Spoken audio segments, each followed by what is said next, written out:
I never imagined the woman I had loved for over 15 years would one day betray me so brutally.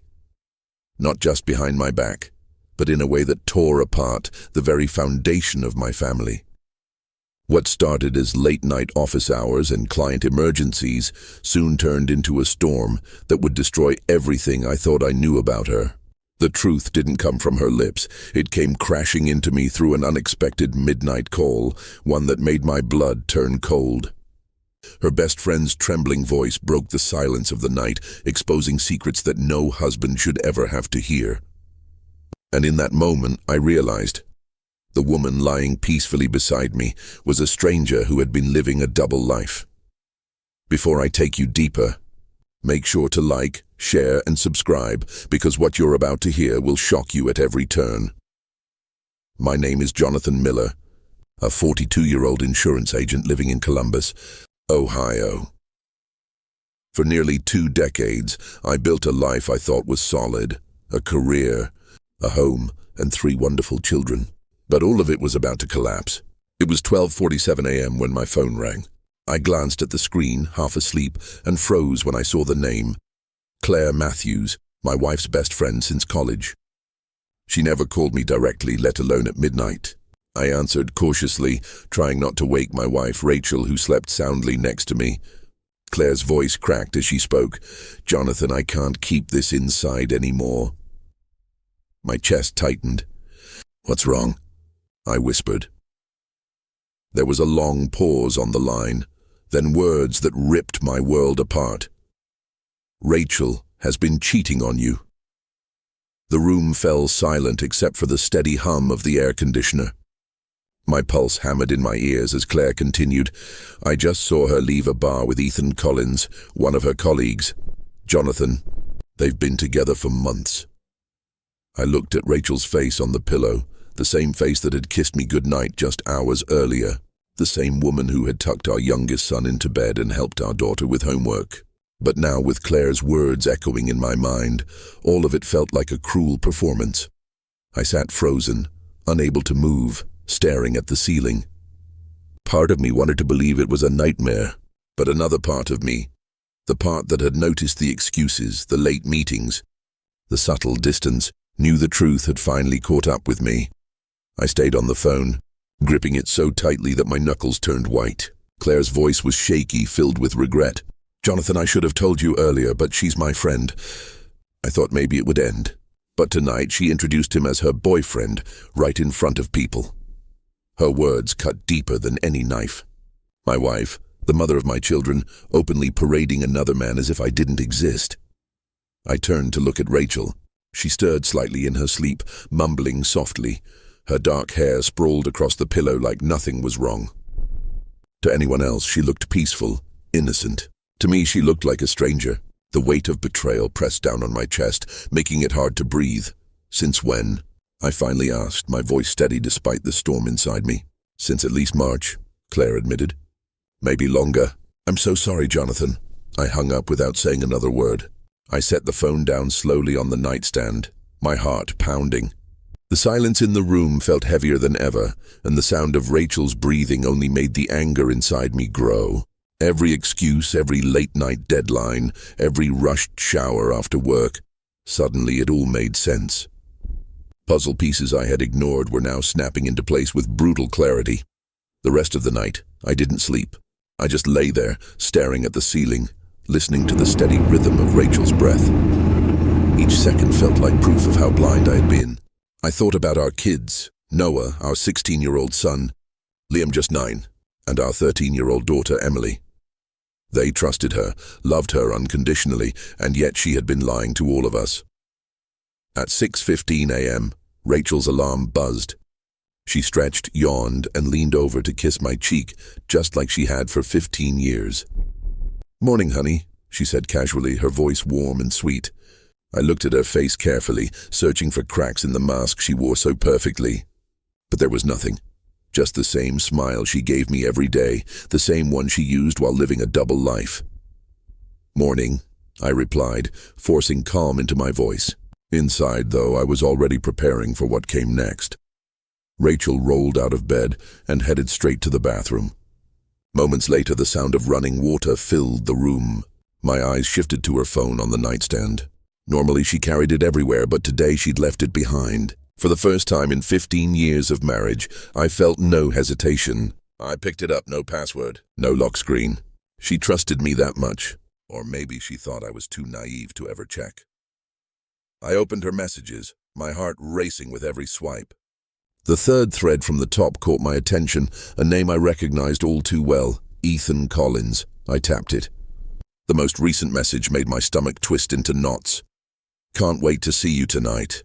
Jonathan thinks he has poker with the guys, so we'll have the hotel to ourselves.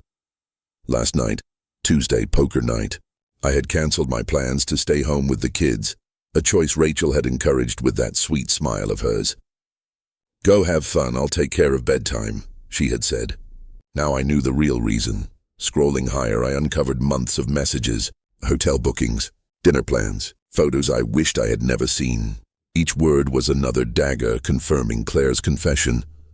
But then I saw the one that truly broke me. He actually bought me flowers for our anniversary last week. Poor guy, so clueless it's almost sad, our anniversary. The roses I had carefully chosen because she once told me she missed getting flowers. She posted a picture of them on Instagram with heart emojis. Friends had commented, relationship goals, luckiest couple ever. And the entire time she was mocking me with her lover. The shower was still running. I had minutes, maybe less. My hand stayed surprisingly steady as I screenshot everything. The messages, the receipts, the photos. I sent them to my own phone, then carefully erased the evidence from hers.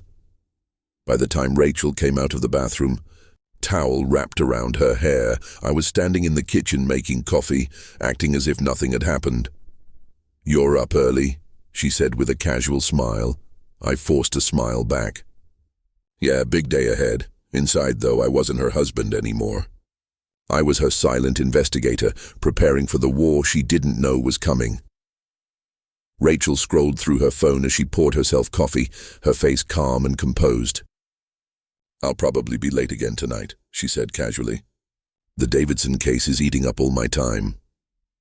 Her voice was steady, convincing, the same voice that once comforted me during our hardest years. But now all I could hear were the lies dripping from her lips.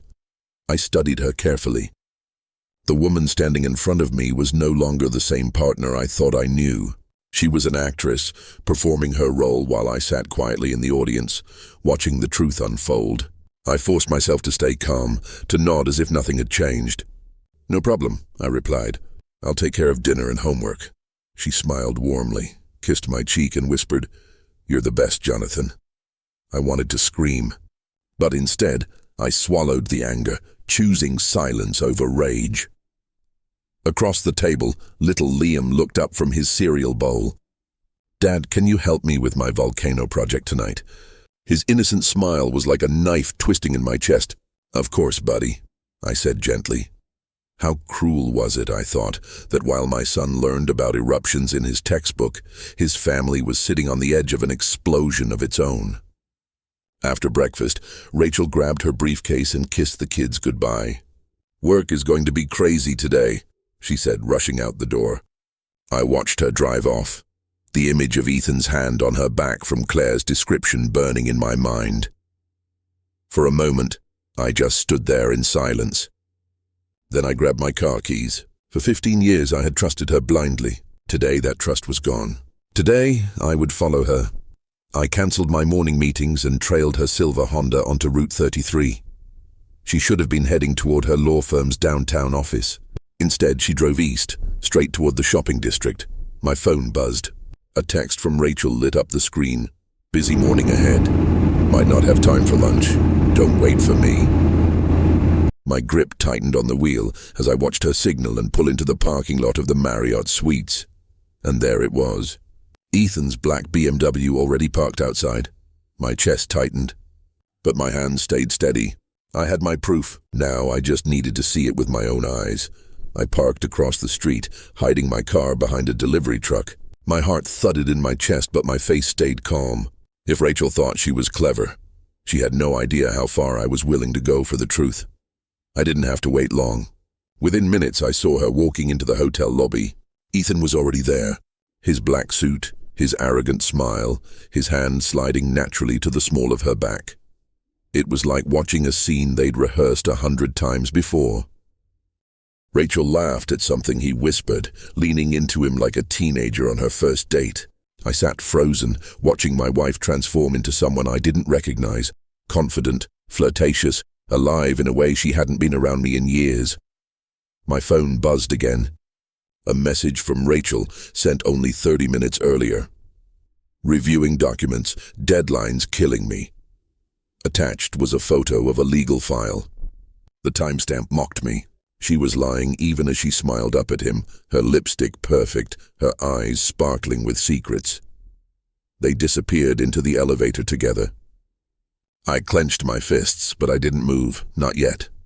I sat there for over 2 hours, my body stiff in the driver's seat, my mind boiling. During that time, she texted me twice more about her hectic day, each lie like gasoline poured on fire. Finally, the elevator doors opened again.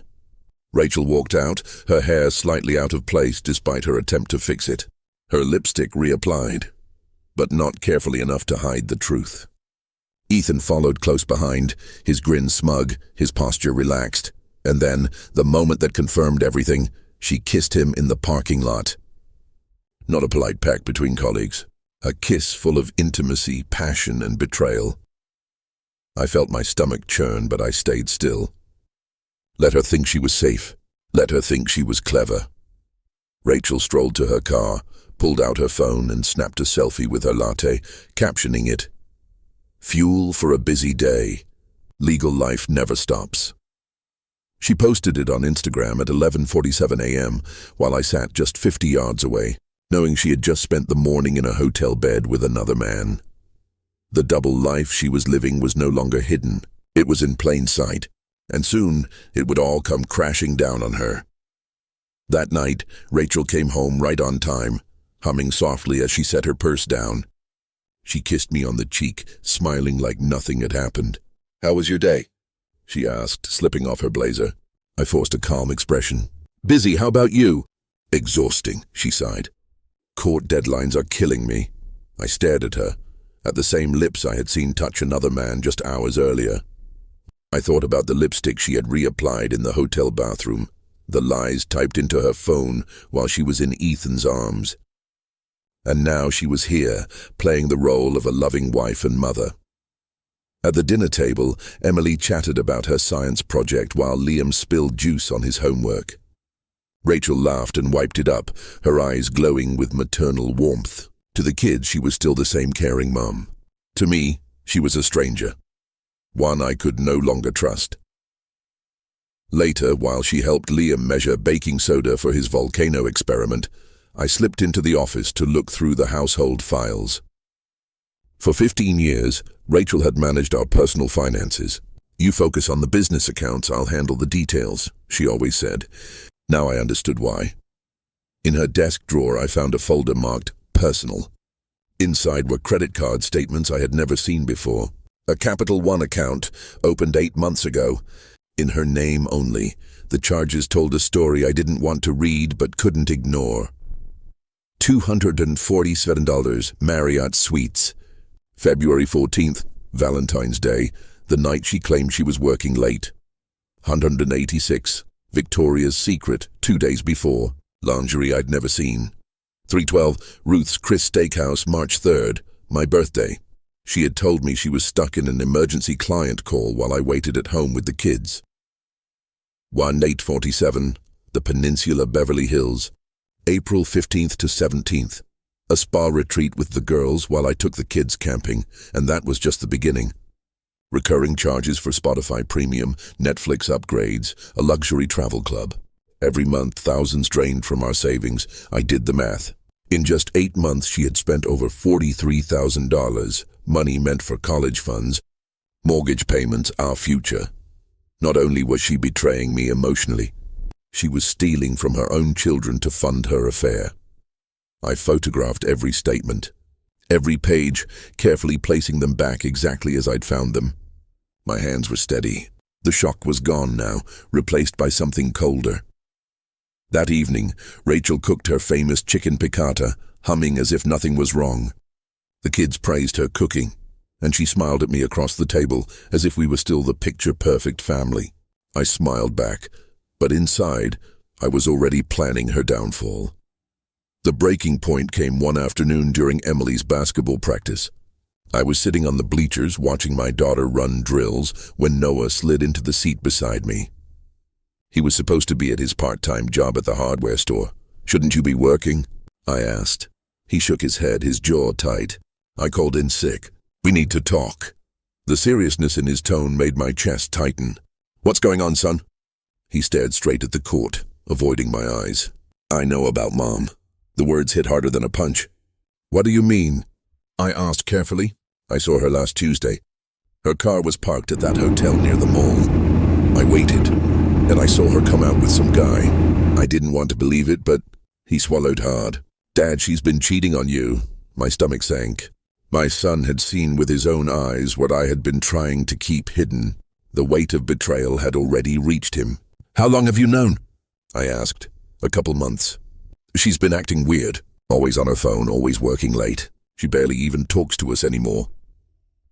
We sat there in silence, the squeak of sneakers on the gym floor echoing around us. Emily stole the ball and drove hard toward the basket, her determination fierce.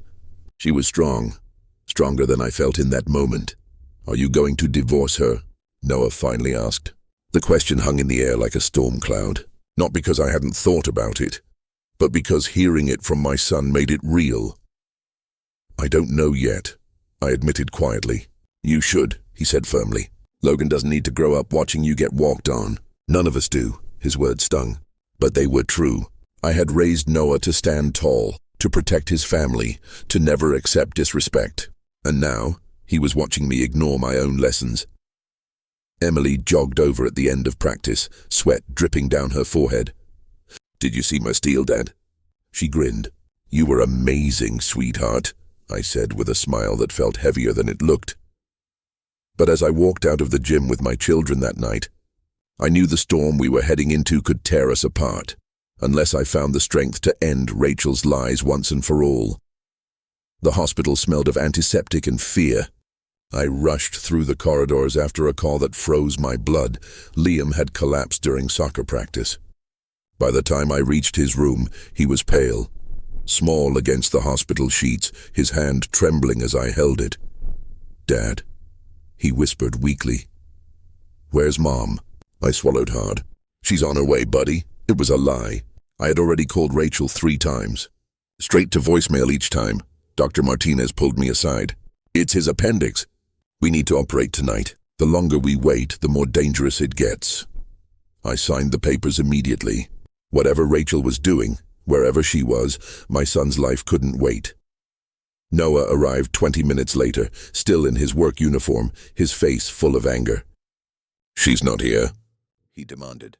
I shook my head. "Voicemail." His jaw clenched. "She's probably with him." The disgust in his voice cut deeper than any blade. 2 hours passed. Liam's surgery was successful, thank God. He was groggy but safe. He opened his eyes and asked again, "Is Mom here yet?" I couldn't answer. The silence was enough. Finally, at 12:52 a.m., Rachel appeared. Hair messy, makeup smudged, the faint smell of wine clinging to her. "Oh my God, what happened?" she gasped, rushing to Liam's bedside. He smiled weakly. "Mom, I had surgery. Dad stayed with me the whole time." Rachel glanced at me over his head, and in that look, she realized the truth. Her absence had exposed her more than any evidence ever could. Later, in the hallway, she tried to explain. "Jonathan, it's not what you think.